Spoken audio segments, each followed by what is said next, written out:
Vipers Voices from the Dubai International Stadium, and it's 3 wins from 3 for the Desert Vipers, a 5-wicket success with 5 balls to spare against the defending champions, MI Emirates.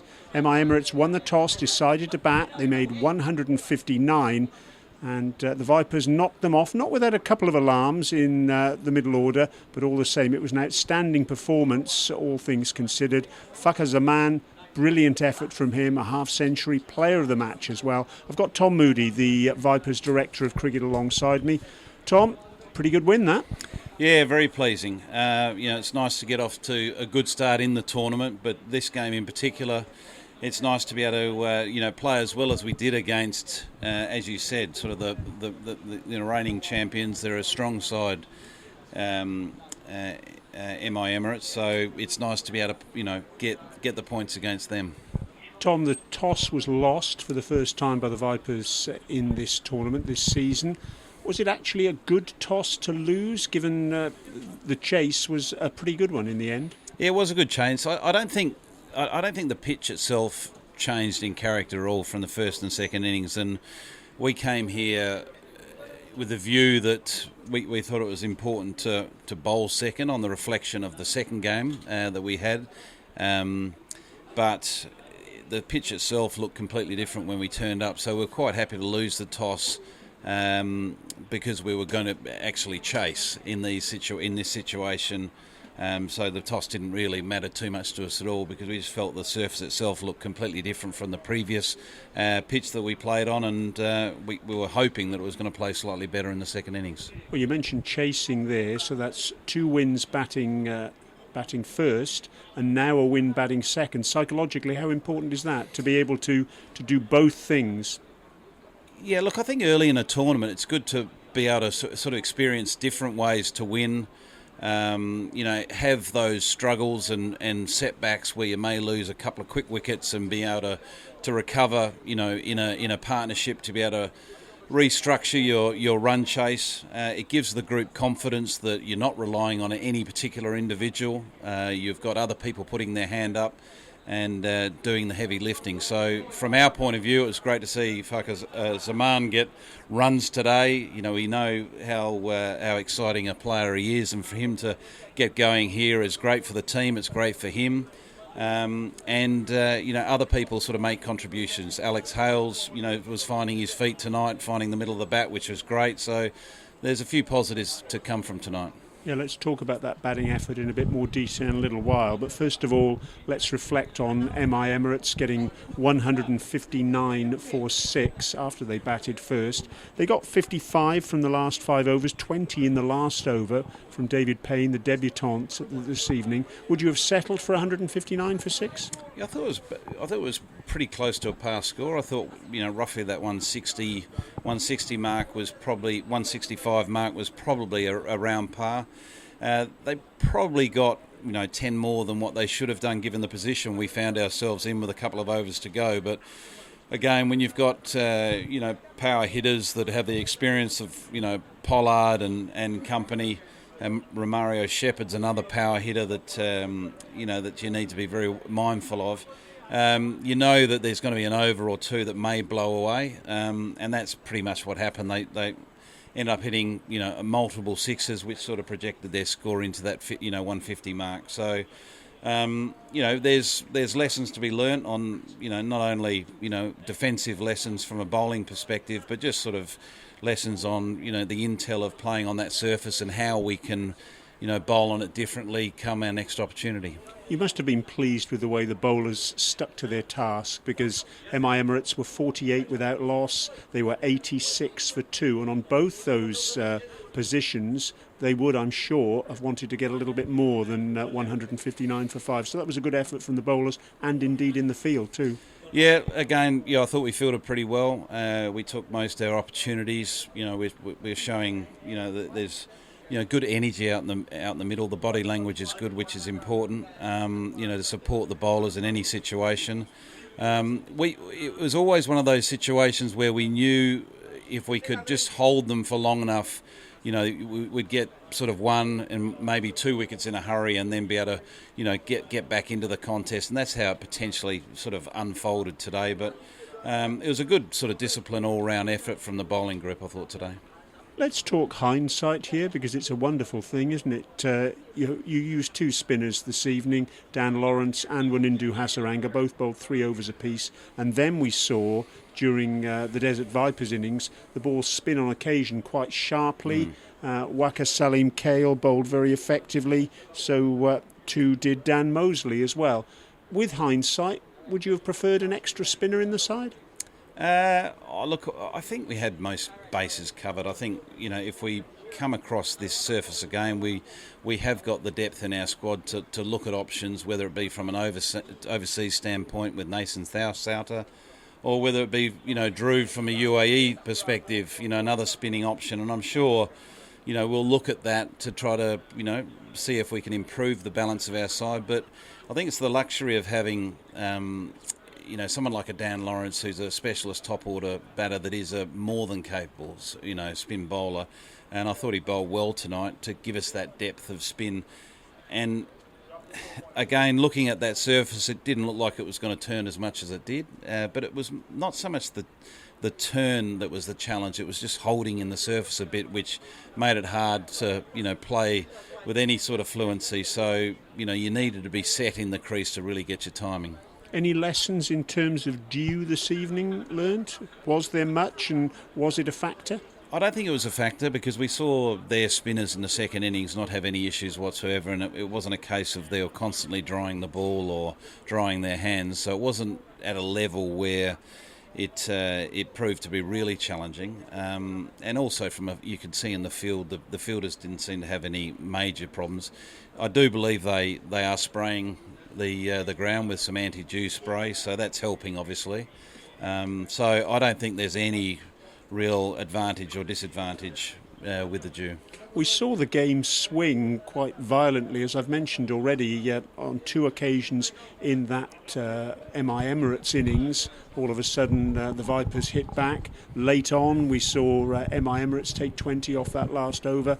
Then again during the Vipers innings, 62 without loss in 7 overs when the first timeout came. It really did go in both directions, didn't it, this match? Yeah, and I think it's a lot to do with the surface itself. It wasn't a bad surface. It was a pretty good cricketing surface, but it was one of those pitches that, when you first come to the crease, it's not easy to get set and settled.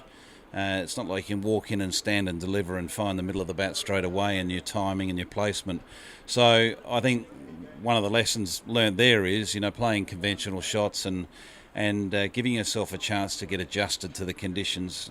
So I think that's why we saw those little swings where there was a couple of clumps of wickets, but then if someone's set, you can cause some damage, particularly when you've got some of the power hitters that are on display here today. There's some of the game's best ball hitters in Nicholas Pooran and Kieran Pollard, and our own Shafane Rutherford, and Fakhar Zaman is another great power hitter. So there's a fair bit on display here today. So once players of that calibre get set, the boundaries are never going to be big enough. Let's talk about Fakhar Zaman, and I guess one of the aspects of his innings, and he made 67 from 52 balls with 5 fours and 4 sixes.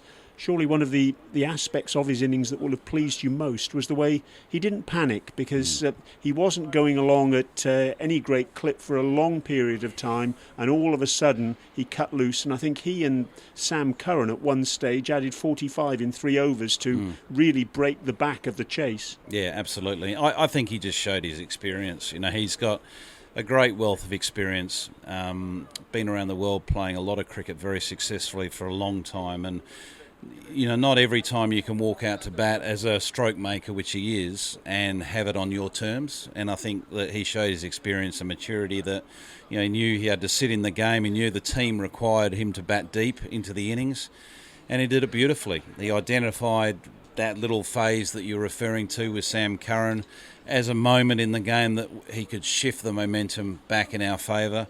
It's very difficult to do that if you weren't established at the crease, but given he was established at the crease, the risk element somewhat reduced. And Sherfane Rutherford came in again right at the death, and 5 balls to spare makes it look comfortable. It wasn't quite as comfortable as that, but goodness me, what did he get? 20 off 8 balls, ended the match with a 6, and that sort of power hitting to take a side home, that really is a huge point of difference for the Vipers, isn't it? Yeah, it is, and his game has just gone to another level over the last 12 months, which we're absolutely thrilled about.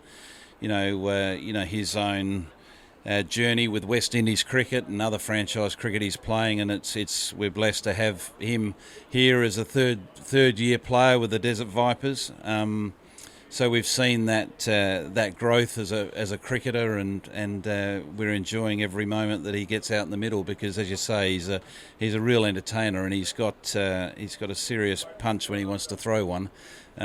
So it's great to see him doing well, and a lot of people can underestimate the value of someone that finishes a game like that. They think, oh well, we've won by 5 balls, it was an easy win, but as you quite rightly say, he gets out at that point. It's a slightly different game of cricket, and we're scrambling to get over the line at that point. So having someone that's got the experience, the form, and the power that he has is a real bonus. 3 from 3. Can you allow yourself to think forward and thinking, well, how many do we need to make sure we're top 2, or is that far too premature in terms of thinking it's just a case of focusing on the next match? Yeah, look, absolutely it is. It's great to get off to a good start. It's always nice to win your first game, but to win 3 in a row, it's even better. But we all know this game has got a nasty way of sort of coming back at you very quickly if you take it for granted, or if you just take your foot off the pedal. And I think as long as we, as a group, are honest with where we're at the moment, and be honest about areas we can genuinely improve as a group, I think the results will take care of themselves. I'm not saying we're going to continue to win every single game that we play, but I think if we aim to, play a better, more polished brand of cricket as we continue to go down the path of this tournament, we should be in a good position come the back end. Let's just talk about Mohamed Amir a minute. He was rested this evening. What was the thinking there? David Payne made his debut. So that's a good situation from your point of view to really give a player an opportunity rather than have him sit on the bench again. Yeah, well, we all know that squads win tournaments, and we've got a lot of confidence in the playing group, and we know that anyone in that squad can step up and play in the playing 11. Amir, we recognise is a high quality player. We also recognise it's a long tournament, and we just want to make sure that we manage players like himself, and whether it be Lockie Ferguson or whoever it may be, just to make sure that they are fresh throughout the whole tournament. We're not sort of burning them up in the early parts of the tournament. That's the luxury of having the quality that we've got, in the dugout. Someone like Payne, as you mentioned, came in for his first game. I thought he bowled really nicely. He obviously got met, in his last over, but that can happen to anyone, at the back end of the innings when you've got power hitters that are on display that were on display today. So, it's great to see him get a game, and I'm sure that, we'll have plenty of situations where others will get an opportunity. And just finally, Tom, Abu Dhabi Knight Riders next, here at the Dubai International Stadium. It's a team that the Vipers have faced already, the opening game of the tournament down in Abu Dhabi, and a good win down there. What's your thoughts on that next encounter? Look, they're a dangerous side. You only have to look at their squad, and they've got a lot of experience there, some real match winners. Sunil Narayan's going to be a challenge on this surface, there's no question. We all know what Andre Russell's capable of doing. So, they've got a lot of highly experienced and impact players that can definitely shift the game in their favour. So we need to continue to improve, learn from what we've learnt with regards to how the surface is played here, and try to adapt as quick as possible and get the upper hand in that game as early as possible. And just one final thought on that game to come. It's a day game, of course. You played the Knight Riders in a day game in the first game of the tournament, a day game here. How will that mean that it will differ from the last 2 games that the Vipers have played under lights here at the Dubai International Stadium? Well, obviously dew won't be a factor in the day game, so we won't have to worry about the wicket changing too much, the surface changing too much. But I believe we're playing on the same pitch for our next game, so I'd imagine that the surface will play pretty much the same from really the first innings throughout to the second innings. So it may be a look at the balance of our side, to whether we need to make any subtle changes to complement what the surface is offering. But for now, we're going to enjoy today's success and rest up and look forward to the next game. Well, it's been a very successful evening for the Desert Vipers. 3 from 3 for them, a 5-wicket win over the defending champions, MI Emirates, here at the Dubai International Stadium. And do you know what? We'll do it all again on Saturday, a day game this time. It's the sustainability match for the Desert Vipers on Saturday, up against the Abu Dhabi Knight Riders, a 2 o'clock start, and we'll be here on Vipers Voices with full reaction to that game, so please make sure you join us.